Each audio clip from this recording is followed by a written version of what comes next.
রমজানের রাতগুলো আমাদের জন্য বিশেষ রহমতের সময়। কিন্তু এই পুরো মাসের মধ্যে একটি রাত এমন আছে যা হাজার মাসের চেয়েও উত্তম। সেটি লাইলাতুল কদর। এই রাত সম্পর্কে আল্লাহ তাআলা বলেন, নিশ্চয়ই আমি কদর রাতে কুরআন নাজিল করেছি। তুমি কি জানো লাইলাতুল কদর কি? এটি হাজার মাসের চেয়েও উত্তম। সূরা আল-কদর। কিন্তু এই রাত কখন, কবে আমরা এটি তালাশ করব? রাসূল সাল্লাল্লাহু আলাইহি ওয়াসাল্লাম আমাদের এ বিষয়ে সুস্পষ্ট নির্দেশনা দিয়েছেন। আসুন জেনে নিই কুরআন ও হাদিসের আলোকে লাইলাতুল কদর সন্ধানের পদ্ধতি। রাসূল সাল্লাল্লাহু আলাইহি ওয়াসাল্লাম বলেন, তোমরা লাইলাতুল কদরকে রমজানের শেষ 10 রাতের বেজর রাতগুলোতে তালাশ করো। সহিহ বুখারী।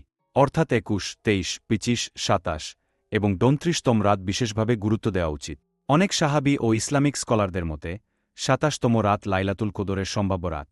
আবু দাউদ। তবে নিশ্চিতভাবে কোনো রাত এটি, তা কেবলমাত্র আল্লাহ জানেন। তাই আমাদের শেষ 10 রাতের সবগুলোতেই ইবাদত করা উচিত।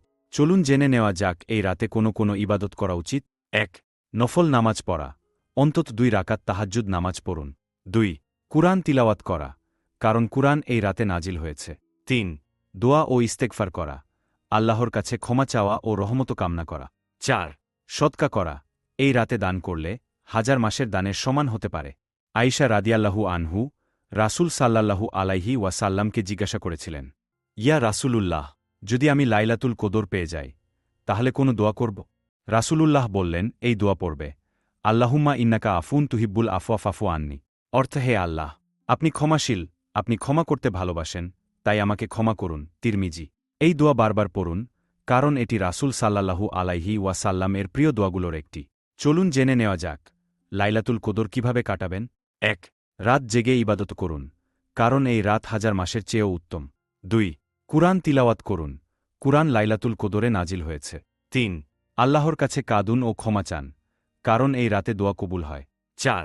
গোপনে সদকা করুন, এই রাতের দান 83 বছরের দানের সমান। 5.